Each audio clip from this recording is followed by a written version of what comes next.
외교 의전은 냉정해야 한다는 게 제 직업의 신념이었습니다. 그러나 그날 UAE 상공에서 나는 모든 이론이 무너지는 장면을 봤습니다. 전투기 4대가 하나의 나라를 위해 하늘을 감싸며 비행했습니다. 미국도 프랑스도 아니었습니다. 세계가 그 나라의 이름을 속삭이기 시작했습니다. 그들이 택한 건 힘이 아니라 신뢰였다. 그리고 그 신뢰의 시작에는 한 나라가 있었습니다. 저는 마이클 앤더슨입니다.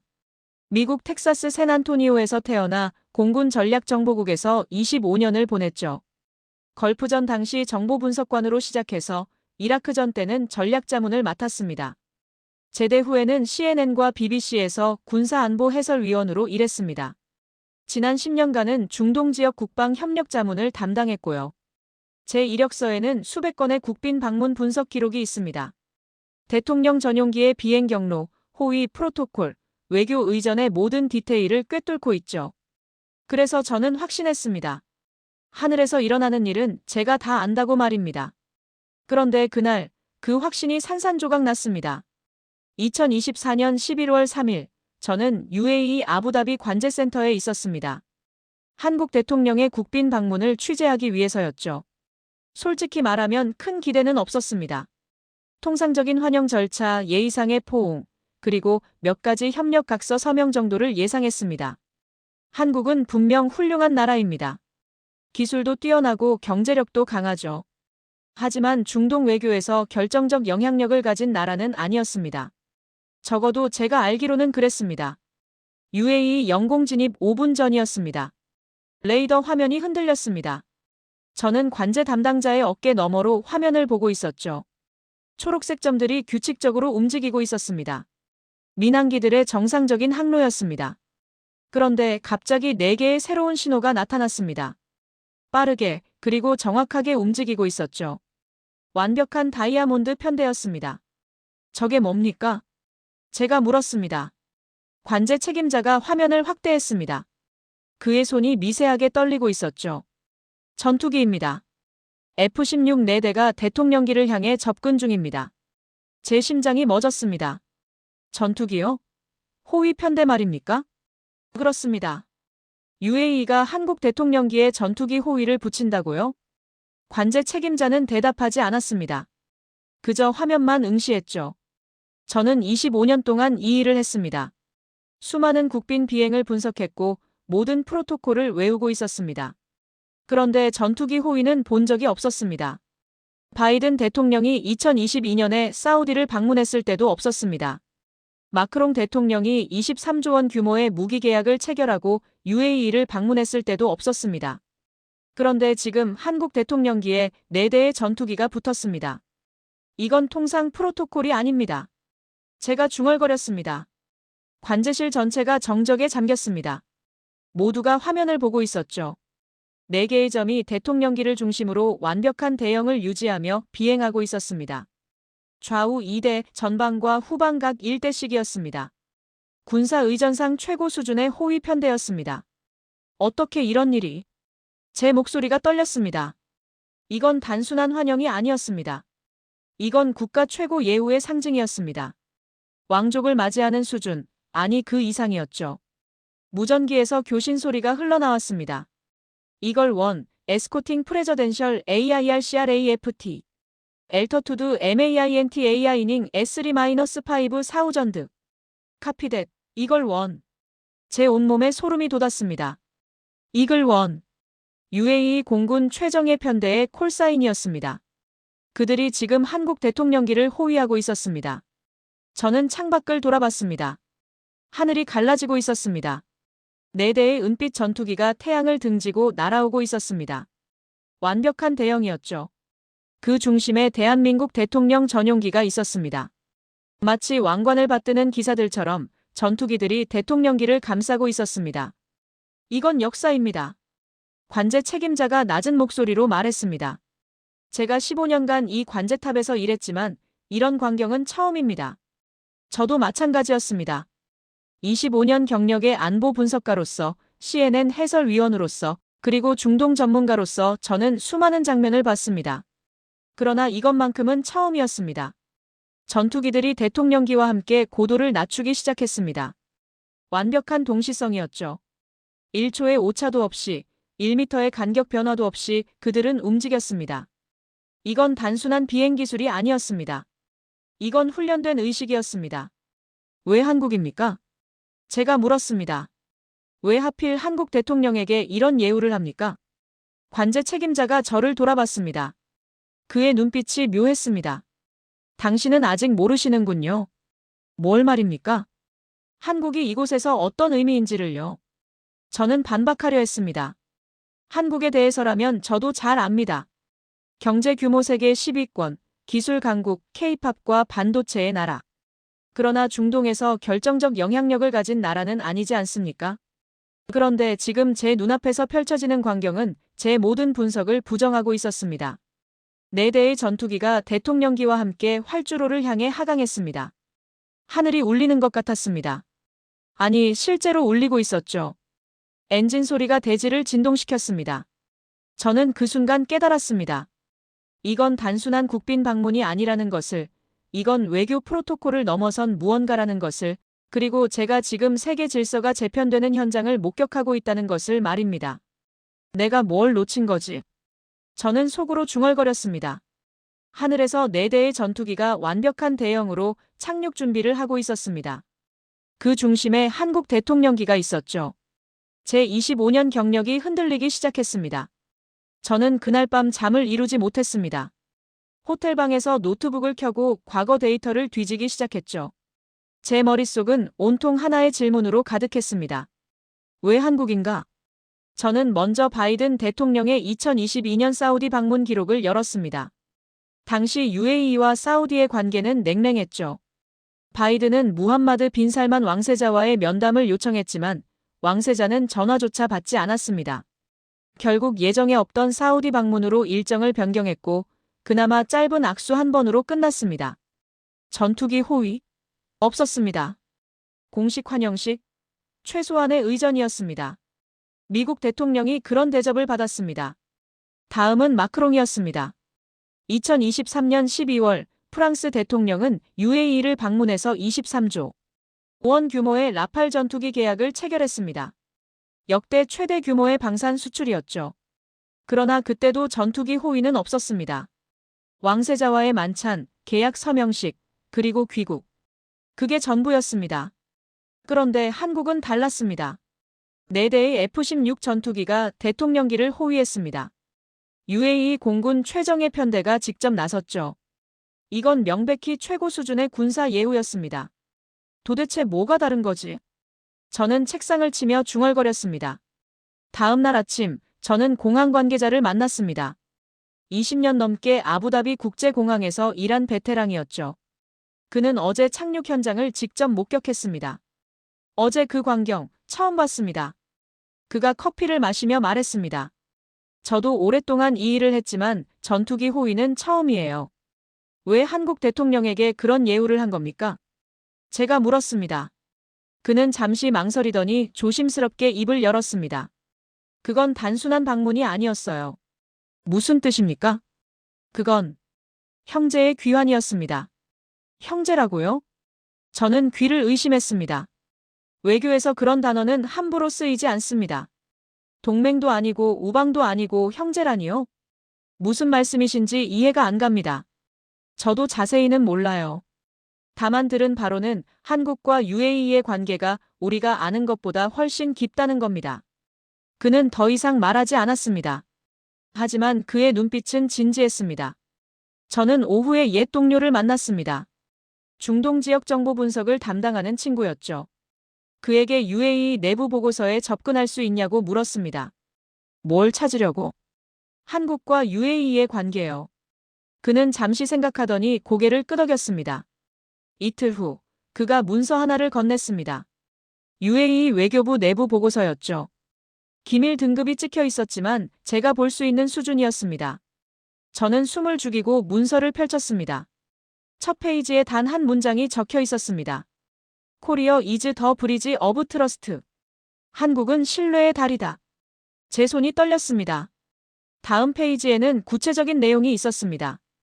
1970년대 UAE가 처음 산업화를 시작할 때 한국 건설사들이 들어왔다는 기록이었습니다. 그들은 사막 한가운데 다리를 세웠고 도로를 깔았고 건물을 지었습니다. 그리고 약속한 기한을 모두 지켰습니다. 사막의 태양보다 뜨거운 사람들. 보고서에 적힌 표현이었습니다. 그때부터였습니다. UAE가 한국을 신뢰하기 시작한 것이 말입니다. 2020년대 들어서는 원전 기술 협력이 시작됐습니다. 바라카 원전 사업이었죠. 한국은 약속한 기한에 원전을 완공했고 기술 이전도 성실히 이행했습니다. 다른 나라들이 지연과 추가 비용을 요구할 때 한국은 계약서대로 움직였습니다. 신뢰는 하루아침에 만들어지지 않는다. 보고서의 마지막 문장이었습니다. 저는 노트북을 덮었습니다. 이제 이해가 됐습니다. 바이든이 받지 못한 예우, 마크롱이 받지 못한 호의를 한국이 받은 이유가 말입니다. 그건 돈이 아니었습니다. 무기 계약도 아니었고 석유 거래도 아니었습니다. 그건 신뢰였습니다. 50년에 걸쳐 쌓아올린 약속을 지킨 역사였습니다. UAE는 석유로 부를 얻었지만 그들이 진짜 원한 건 신뢰할 수 있는 파트너였습니다. 위기 때 함께할 수 있는 나라, 약속을 지키는 나라, 그리고 기술로 미래를 함께 만들 수 있는 나라였죠. 한국이 바로 그 나라였습니다. 저는 창밖을 바라봤습니다. 아부다비의 하늘이 붉게 물들고 있었습니다. 그래서 전투기가 날았구나. 저는 중얼거렸습니다. 그건 단순한 호의가 아니었습니다. 그건 존경의 표현이었고 신뢰의 상징이었으며 50년 관계의 결정체였습니다. 미국도 프랑스도 갖지 못한 것을 한국은 가지고 있었습니다. 신뢰라는 이름의 다리를 말입니다. 저는 그날 밤 보고서를 다시 읽었습니다. 한 글자 한 글자 곱씹으며 읽었죠. 코리어 is the bridge of trust. 그 문장이 제 머릿속에 각인됐습니다. 이제 저는 확신했습니다. 어제 하늘에서 본 광경은 우연이 아니었습니다. 그건 50년 신뢰의 증명이었고 앞으로 50년을 함께 갈 약속이었습니다. 전투기의 날개가 그린 선은 단순한 비행 경로가 아니었습니다. 그건 신뢰의 지도였습니다. 다음 날 공식 환영식이 열렸습니다. 저는 기자석에 앉아 있었죠. 카메라들이 일제히 붉은 카펫을 향하고 있었습니다.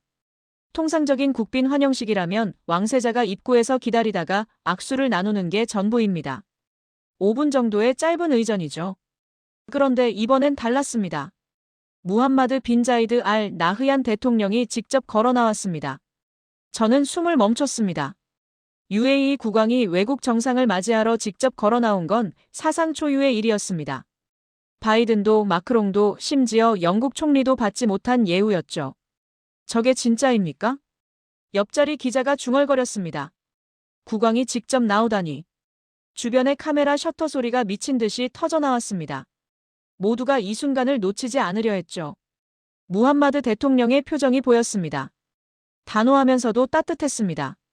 그의 걸음걸이에는 격식이 아닌 진심이 담겨 있었죠. 한국 대통령이 카펫 위로 걸어 나왔습니다.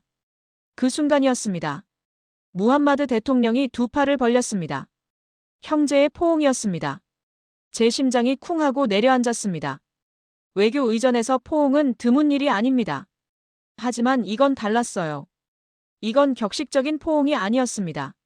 진심이 담긴 포옹이었죠.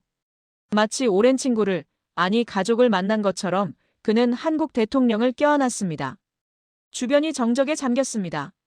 누구도 말하지 않았어요. 카메라 셔터 소리마저 멈춘 것 같았습니다. 저는 그 장면을 넋놓고 바라봤습니다. 25년간 수많은 외교 현장을 봤지만 이런 포옹은 처음이었습니다. 포옹이 끝나고 무함마드 대통령이 단상으로 걸어갔습니다. 그의 손에 연설문은 없었죠. 준비된 멘트가 아닌 진심을 말하려는 것 같았습니다. 그가 입을 열었습니다. 한국은 형제의 나라입니다. 첫 문장부터 제 등골이 서늘해졌습니다. 형제의 나라. 외교 수사에서 쓰이는 가벼운 표현이 아니었습니다. 그의 목소리에는 무게가 실려 있었죠. 제 아버지 세대가 이 나라를 건설할 때 우리는 한국을 선택했습니다. 그가 계속 말했습니다. 사막 한가운데 첫 다리를 세울 때 한국의 기술자들이 왔습니다. 그들은 약속을 지켰습니다. 45도의 뜨거운 태양 아래에서도 모래바람이 몰아쳐도 그들은 멈추지 않았습니다. 저는 어제 본 보고서가 떠올랐습니다. 사막의 태양보다 뜨거운 사람들. 바로 그 이야기였습니다. 그 다리는 지금도 서 있습니다. 무함마드 대통령의 목소리가 높아졌습니다. 그 다리가 우리를 이어줬습니다. 50년 전에도 그리고 지금도 말입니다. 그 다리 위로 신뢰가 걸어왔고 기술이 걸어왔으며 미래가 걸어오고 있습니다.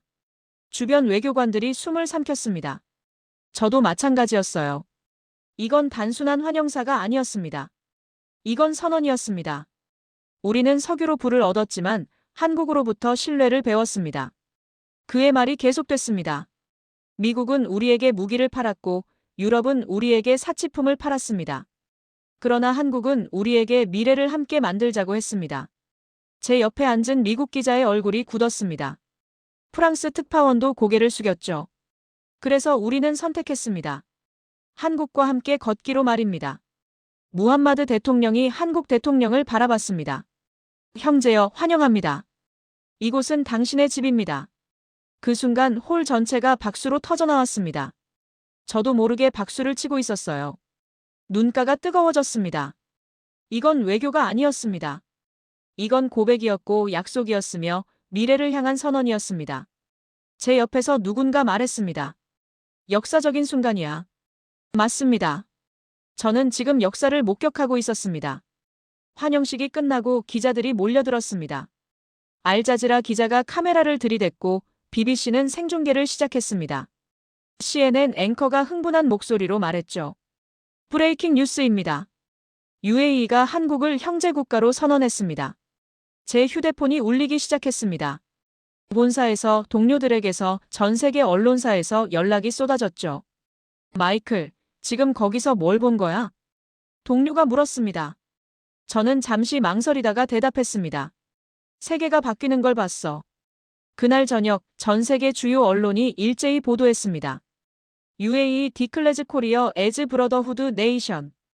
Historic embrace in Abu Dhabi. 코리아, 더 브리지 오브 미들 이스트. 뉴욕타임스, 가디언, 르몽드, 모든 신문의 일면에 그 포옹 사진이 실렸습니다. 저는 호텔방에서 그 기사들을 하나하나 읽었습니다. 그리고 생각했죠.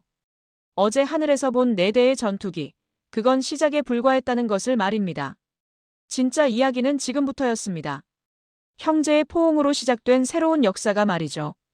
저는 노트북을 열고 기사를 쓰기 시작했습니다. 제목은 이렇게 정했습니다. The Day Sky Changed Korea's New Chapter in Middle East. 하늘이 바뀐 날. 그날이 바로 오늘이었습니다. 귀국 직후 저는 워싱턴 DC에 있는 국제안보연구소 브리핑룸으로 향했습니다. 동료 분석가들이 이미 모여 있었죠. 제가 현장에서 보내온 보고서를 검토한 뒤였습니다. 회의실 분위기는 냉랭했고 책상 위에는 제가 찍어보낸 전투기 호위 사진들이 펼쳐져 있었습니다. 스크린에는 UAE 국왕의 환영사 영상이 일시정지된 채로 떠 있었고요. 선임 분석관이 팔짱을 낀 채 말문을 열었습니다. 그건 단지 보여주기 쇼에 불과하다는 거였죠. 정치적 제스처일 뿐이고 UAE가 미국과의 관계에서 협상력을 높이려는 외교 전술이라는 분석이었습니다. 다른 동료도 거들었습니다. 중국을 견제하기 위한 삼각 외교의 일환이라는 주장이었죠. 데이터보다 선입견이 앞서는 분석들이 쏟아져 나왔고 저는 그 말들을 들으며 점점 답답해졌습니다. 그들은 현장에 없었습니다. 전투기 엔진 소리가 대지를 흔들 때의 그 울림을, 관제실 전체가 숨을 죽이던 그 정적을, 무함마드 대통령의 눈빛에 담긴 진심을 보지 못했죠. 숫자와 그래프로만 세상을 보는 사람들에게 신뢰라는 건 측정 불가능한 변수일 뿐이었습니다. 저는 반박하려 했지만 입을 다물었습니다. 이 자리에서 감정적으로 대응하는 건 제 분석가로서의 신뢰도만 떨어뜨릴 뿐이니까요. 회의가 끝나고 저는 제 사무실로 돌아왔습니다. 책상 위에는 UAE에서 가져온 자료들이 쌓여 있었죠. 비행 기록, 교신 녹음, 현장 사진, 그리고 그 보고서가 있었습니다. 코리어 이즈 더 브리지 어브 트러스트라고 적힌 바로 그 문서 말입니다. 저는 헤드폰을 끼고 관제탑 교신 녹음을 다시 재생했습니다. 이글 원 편대장의 목소리가 흘러나왔죠. This is an honor mission. 명예의 임무라는 표현이었습니다. 단순한 작전 지시가 아니었어요. 그의 목소리에는 자부심이 담겨 있었고 뭔가 특별한 것을 수행하고 있다는 확신이 느껴졌습니다. 저는 녹음을 멈추고 다시 재생했습니다. 1번, 2번, 3번. 들을 때마다 확신이 커졌죠. 이건 명령에 따른 기계적인 비행이 아니었습니다. 진심이 담긴 의식이었어요. 다음 날 아침, 주요 언론들이 일제히 회의적인 기사를 쏟아냈습니다. UAE에 과장된 환대는 미국을 압박하기 위한 외교 카드라는 분석이었죠. 한국이 받은 예우는 실속 없는 쇼맨십에 불과하다는 논조였습니다. 워싱턴 포스트는 사설에서 UAE에 신뢰할 수 없는 외교 행태를 비판했고, 폴리티코는 이번 환대가 석유 가격 협상과 연결되어 있을 거라는 추측 기사를 냈습니다. 저는 그 기사들을 읽으며 분노가 치밀어 올랐습니다. 그들은 아무것도 모르면서 단정 짓고 있었죠. 현장의 공기를, 사람들의 눈빛을, 50년에 걸쳐 쌓인 신뢰의 무게를 이해하지 못한 채 말입니다. 하지만 동시에 제 안에서 의문도 일었습니다. 혹시 제가 너무 감정적으로 판단한 건 아닐까 하는 생각이었죠. 25년간 데이터와 팩트로 무장해온 분석가로서 현장의 감동에 휘말려 객관성을 잃은 건 아닐까 하는 회의가 스멀스멀 올라왔습니다. 저는 다시 자료를 펼쳤습니다. 비행편대의 구성을 분석했죠. 4대의 F-16은 UAE 공군 최정예 조종사들로 구성되어 있었고, 그들의 비행 경로는 밀리미터 단위로 계산된 완벽한 대형이었습니다. 이건 즉흥적으로 만들어낼 수 있는 수준이 아니었어요. 최소 수개월간의 훈련과 준비가 필요한 작전이었죠. 단순한 정치쇼라면 이 정도까지 준비할 이유가 없었습니다. 환영식 영상을 프레임 단위로 분석했습니다. 무함마드 대통령이 한국 대통령을 포옹하는 장면을 반복해서 봤죠. 그의 표정, 손의 위치, 포옹의 강도, 모든 게 진심을 말하고 있었습니다. 격식적인 외교 포옹이라면 3초면 충분합니다. 하지만 그 포옹은 7초가 넘게 이어졌고, 무함마드 대통령의 눈은 진심 어린 환영으로 빛나고 있었습니다. 저는 책상에 기대어 눈을 감았습니다. 분석가로서 냉정해야 한다는 목소리와 현장에서 느낀 진실을 믿어야 한다는 목소리가 머릿속에서 충돌했죠. 동료들은 제가 감정에 휘둘렸다고 생각할 겁니다. 언론은 제 분석을 순진한 낙관론이라고 비웃을 거예요. 하지만 제 직감은 계속 말하고 있었습니다. 이건 진짜라고, 이건 역사의 전환점이라고 말이죠. 일주일간 고민했습니다. 데이터를 다시 검토하고 과거 사례들을 재분석했죠. 그리고 결론에 도달했습니다. 진실을 확인하려면 다시 현장으로 가야 한다는 것이었어요. 회의론자들의 비판도, 언론의 냉소도 중요하지 않았습니다. 제가 직접 보고 확인해야 했죠. 저는 다시 중동행 비행기 표를 예매했습니다. 이번엔 아부다비가 아니라 사막 지역으로 향할 계획이었습니다. 50년 전 한국이 세웠다는 그 다리를 직접 보기 위해서였죠. 신뢰의 뿌리가 어디서 시작됐는지 확인하고 싶었습니다. 사막으로 향하는 길은 생각보다 험했습니다. 아부다비 시내에서 차로 3시간을 달려 외곽 지역으로 들어갔죠. 고층 빌딩과 화려한 쇼핑몰이 사라지고 끝없이 펼쳐진 모래 언덕만 남았습니다. 현지 가이드는 제가 찾는 다리가 지금은 거의 사용되지 않는다고 했어요. 새로운 고속도로가 생기면서 옛 교량은 역할을 잃었고 이제는 몇몇 현지인들만 기억하는 유적처럼 남아있다는 거였죠. 오후 2시쯤 모래바람이 거세게 불어오는 가운데 그 다리가 모습을 드러냈습니다. 낡고 오래된 콘크리트 교량이었죠. 표면은 세월의 흔적으로 거칠었고 난간 일부는 부식되어 있었습니다. 하지만 구조 자체는 여전히 견고해 보였어요. 50년이 넘는 세월 동안 사막의 열기와 모래바람을 견뎌낸 건축물이었죠. 저는 차에서 내려 천천히 다리로 걸어갔습니다. 다리 입구에 작은 동판이 붙어 있었습니다. 먼지가 두껍게 쌓여 있어서 손으로 닦아내야 했죠. 그러자 글씨가 드러났습니다. 컨스트럭터드 인 1974 프로젝트 매너지드 바이 코리어 컨스트럭션 앤드 엔저니링 1974년 한국 건설이 시공했다는 기록이었습니다. 제 손끝이 그 글씨를 따라 움직였고 50년 전 이곳에서 땀 흘렸을 한국 기술자들의 모습이 떠올랐습니다. 가이드가 근처 마을에 당시를 기억하는 노인이 있다고 했습니다. 저는 그를 만나러 갔죠. 흙벽돌로 지어진 작은 집 앞에서 80대로 보이는 노인이 그늘에 앉아 있었습니다. 그의 얼굴은 사막의 태양에 그을려 있었고 손은 평생 노동으로 거칠어져 있었어요. 가이드가 제 소개를 하자 노인은 천천히 고개를 끄덕이며 저를 바라봤습니다. 노인은 천천히 입을 열었습니다. 자신이 젊었을 때 그 다리 건설 현장에서 일했다고 했죠. 한국에서 온 기술자들과 함께 일했다는 겁니다. 그들은 새벽 5시면 현장에 나와서 해가 질 때까지 일했고 45도를 넘나드는 뜨거운 사막 한복판에서도 멈추지 않았다고 했어요. 현지 인부들이 더위에 지쳐 쉴 때도 한국 기술자들은 도면을 펼쳐놓고 구조를 점검했고 밤이 되면 랜턴 불빛 아래서 다음날 작업 계획을 세웠다는 겁니다. 노인의 목소리에는 존경이 담겨 있었습니다. 그들은 약속한 공사 기한을 하루도 어기지 않았다고 했죠. 계약서에 명시된 날짜보다 일주일 일찍 다리를 완공했고 품질 검사에서도 완벽한 점수를 받았다는 겁니다. 당시 유럽 건설사들은 추가 비용을 요구하거나 공기를 연장하는 게 다반사였지만 한국 사람들은 달랐다고 했어요. 그들은 사막의 태양보다 뜨거운 사람들이었다는 표현을 썼습니다. 저는 노인의 이야기를 들으며 가슴이 뜨거워지는 걸 느꼈습니다.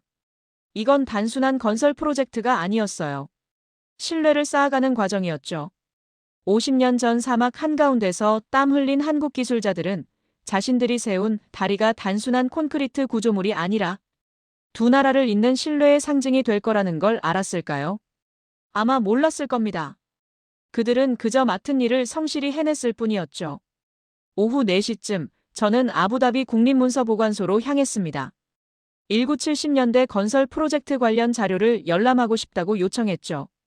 담당 직원이 오래된 문서 상자를 가져왔고 저는 먼지 낀 파일들을 하나씩 펼쳤습니다. 계약서, 설계도, 공정표, 검수 보고서들이 쌓여 있었어요. 그중 한 문서가 눈에 들어왔습니다. 1974년 12월에 작성된 최종 검수 보고서였죠. 유럽에서 온 감독관이 작성한 문서였는데 거기에는 이런 문장이 적혀 있었습니다. Korean team demonstrated exceptional professionalism and integrity. Completed ahead of schedule with zero defects. Highly recommended for future projects. 한국팀이 탁월한 전문성과 성실성을 보여줬고 예정보다 앞서하자 없이 완공했으며 향후 프로젝트에 강력히 추천한다는 내용이었습니다. 저는 그 문서를 오래 들여다봤습니다. 제로 디펙트 하자 제로라는 표현이 마음에 남았죠.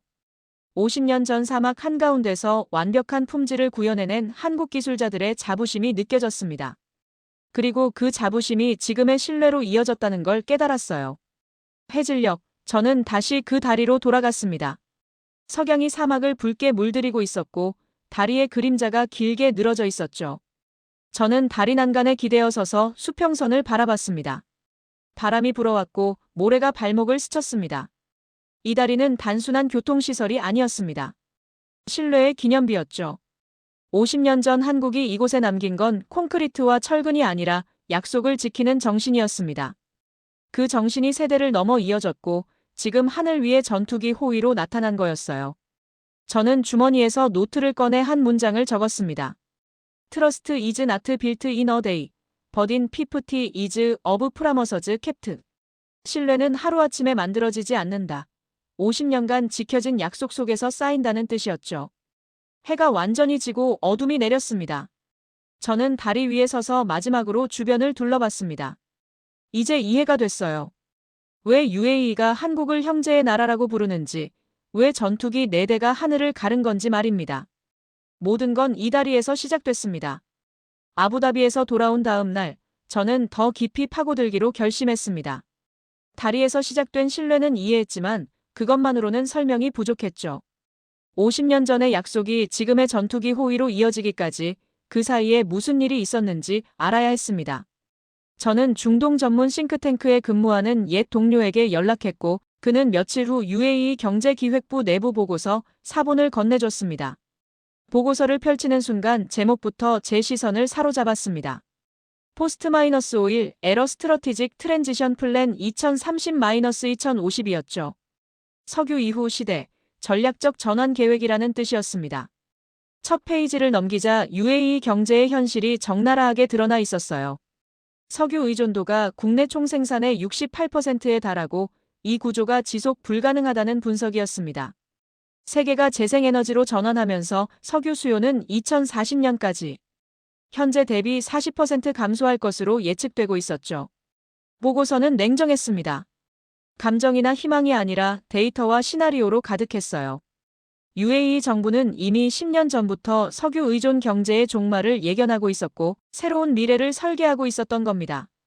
그들이 찾은 답은 명확했습니다. 인공지능, 우주기술, 신재생에너지, 첨단 제조업으로의 전환이었죠. 그리고 그 모든 분야에서 핵심 파트너로 지목된 나라가 한국이었습니다. 다음 장을 넘기자 구체적인 협력 프로젝트 목록이 나왔습니다. 바라카 원전 이후 추가 원전 건설 계획이 있었고 달 탐사 공동 프로젝트가 예정되어 있었습니다.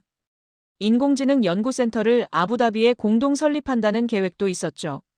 투자 규모만 해도 향후 10년간 200조 원이 넘었습니다. 이건 단순한 무기 수출이나 건설 프로젝트 차원이 아니었어요. 국가의 미래 전체를 함께 설계하는 수준이었죠. 저는 왜 한국인지 궁금했습니다.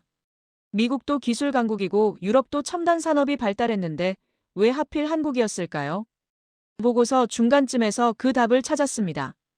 기술 이전의 성실성이라는 항목이었죠.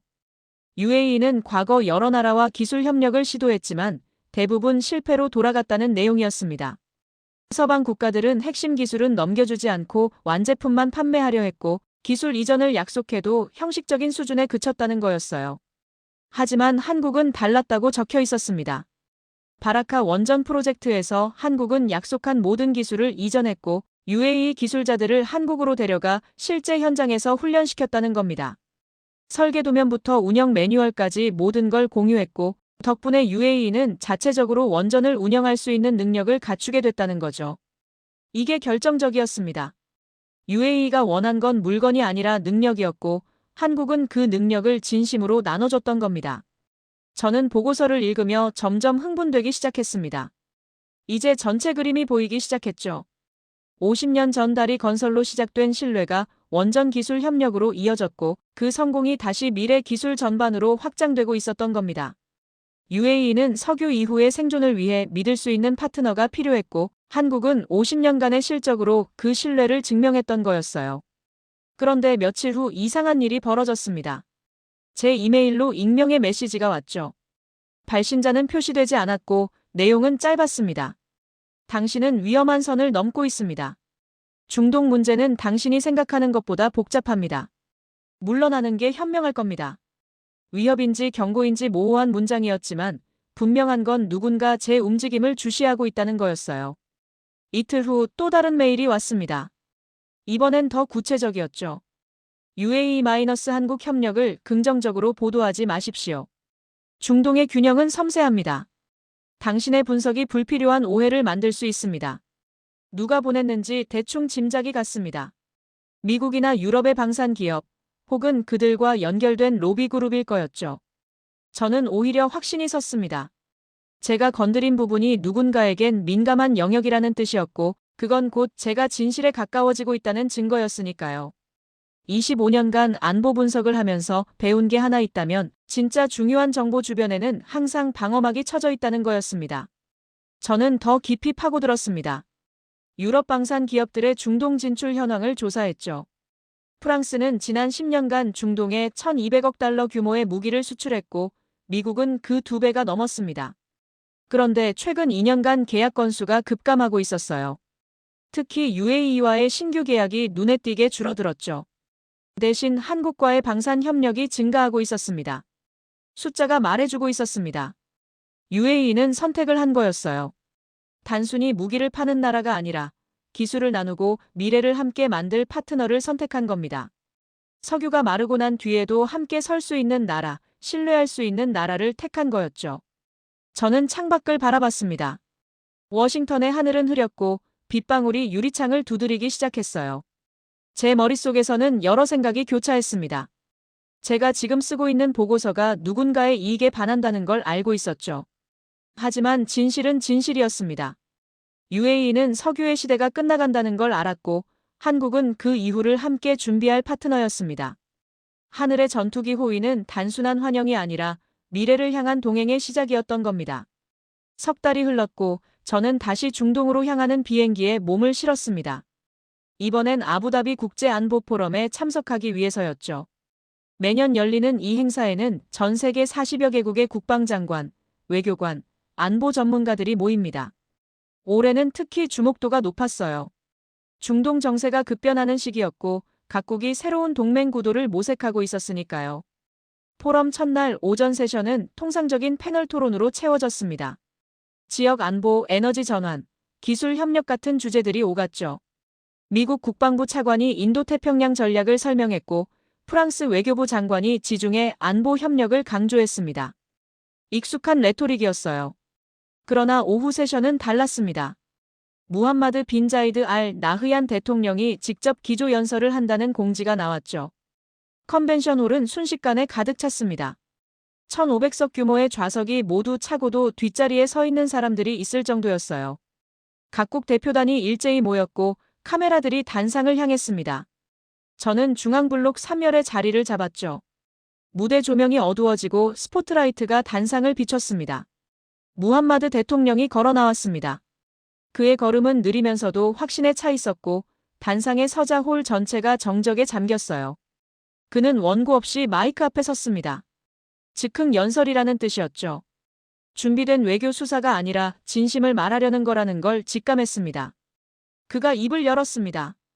중동은 오랫동안 석유로 세계와 연결되어 왔지만 이제 그 시대는 저물어가고 있다고 했죠. 새로운 시대에는 새로운 파트너십이 필요하고 그 파트너십은 자원이 아니라 신뢰 위에 세워져야 한다는 내용이었습니다. 홀 안의 분위기가 미묘하게 변하기 시작했어요. 미국 대표단 쪽에서 긴장한 표정들이 보였고 유럽 외교관들이 서로 눈빛을 교환했죠. 무함마드 대통령의 목소리가 높아졌습니다. UAE는 이제 미래를 함께 만들 나라와 손잡기로 결정했고 그 나라는 50년간 약속을 지켜온 나라라고 했어요. 기술을 나누고 지식을 공유하며 진심으로 협력하는 나라라는 겁니다. 그리고 그는 단호하게 말했습니다.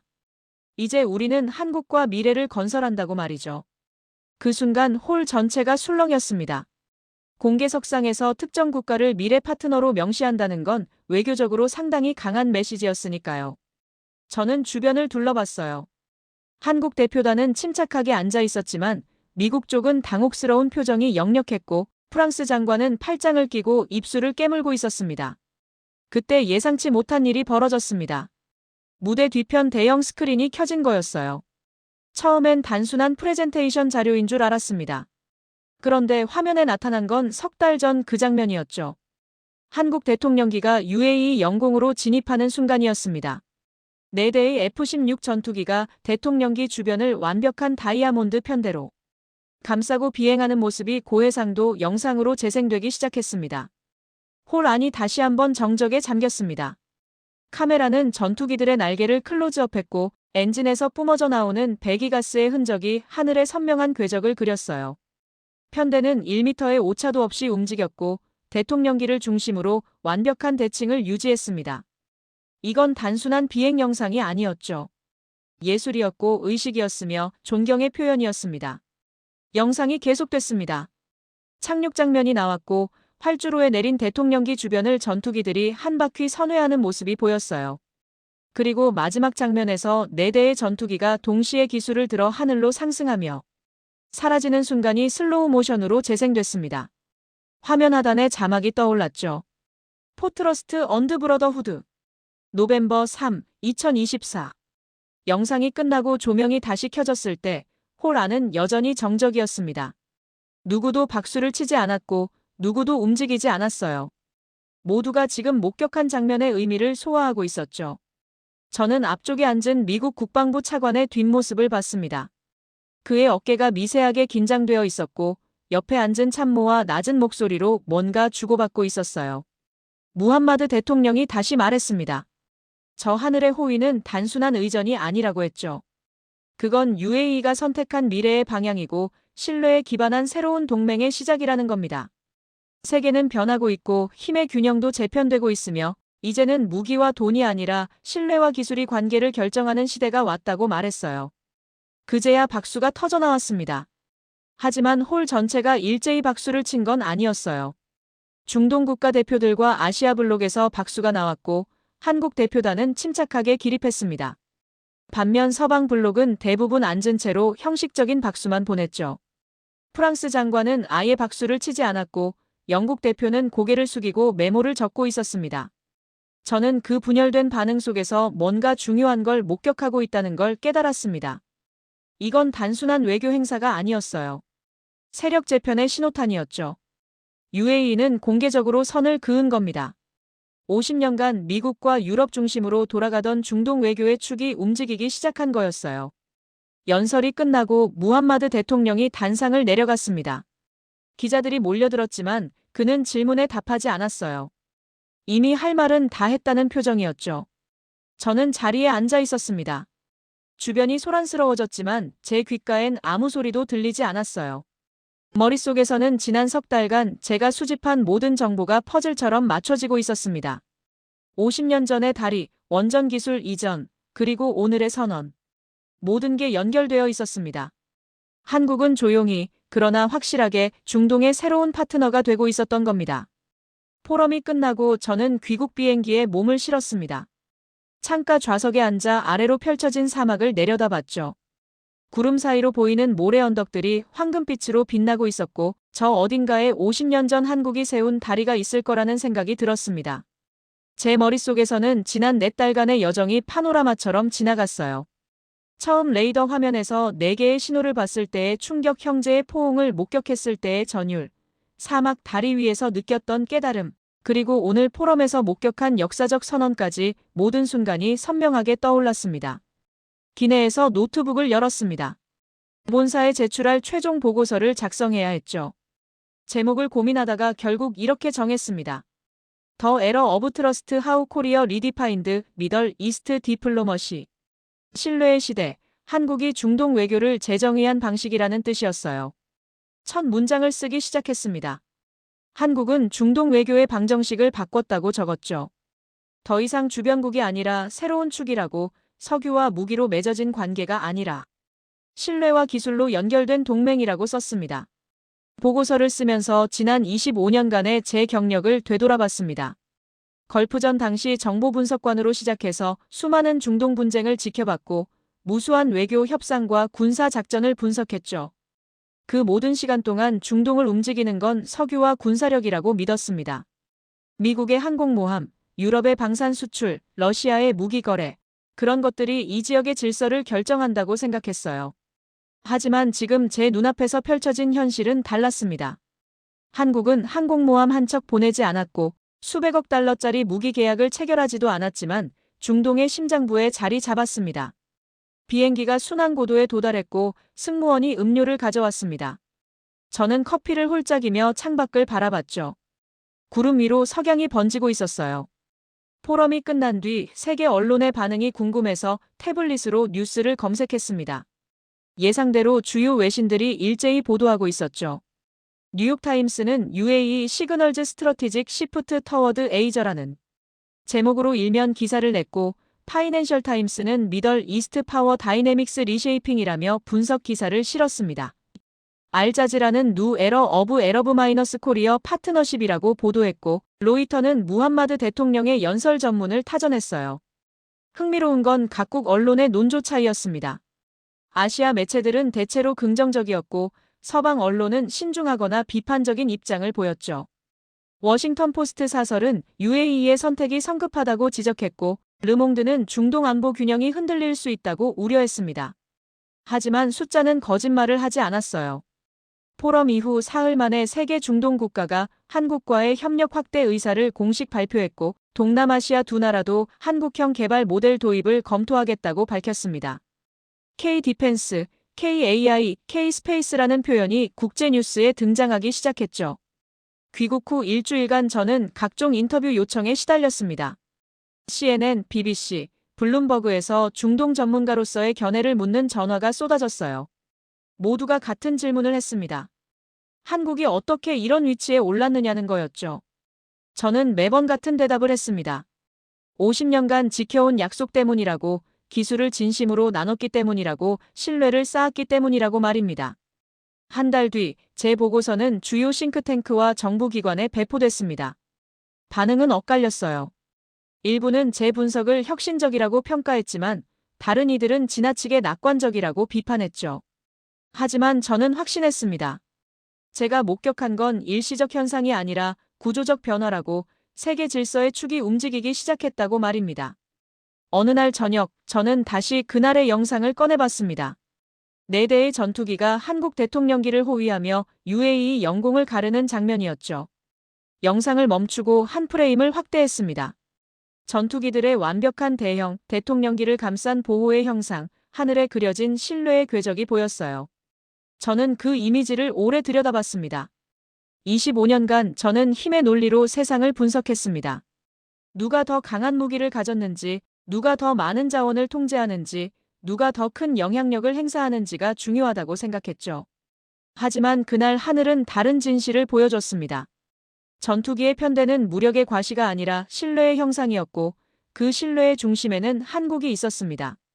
석 달 전 제가 아부다비 관제실에서 처음 레이더 신호를 봤을 때 저는 단순히 놀라운 외교 의전을 목격했다고 생각했습니다. 하지만 지금 돌이켜보면 그건 시작에 불과했어요. 진짜 이야기는 50년 전 사막 한가운데 세워진 다리에서 시작됐고 약속을 지킨 수천 명의 한국 기술자들로 이어졌으며 바라카 원전의 성공적 완공으로 증명됐고 마침내 하늘 위의 호위로 완성된 거였습니다. 저는 노트북을 닫고 창밖을 바라봤습니다. 워싱턴의 밤하늘에는 별이 총총했죠. 문득 생각했습니다. 저 하늘 어딘가에서 또 다른 나라가 한국을 바라보고 있을 거라고, 신뢰할 수 있는 파트너를 찾는 나라들이 한국의 이름을 부르기 시작할 거라고 말입니다. 세상은 변하고 있었습니다. 석유가 만든 질서는 저물어가고 신뢰와 기술이 만드는 새로운 시대가 열리고 있었어요. 그 변화의 중심에 한국이 서 있었고 저는 그 역사적 순간을 목격한 증인이었습니다. 제 보고서의 마지막 문장을 다시 읽었습니다. 미래의 하늘을 지배할 나라는 무기가 아니라 신뢰로 날아오른 나라, 한국이다. 그날 이후 저는 확신했습니다. 하늘이 남긴 메시지를, 신뢰가 세상을 바꿀 수 있다는 진실을 말입니다.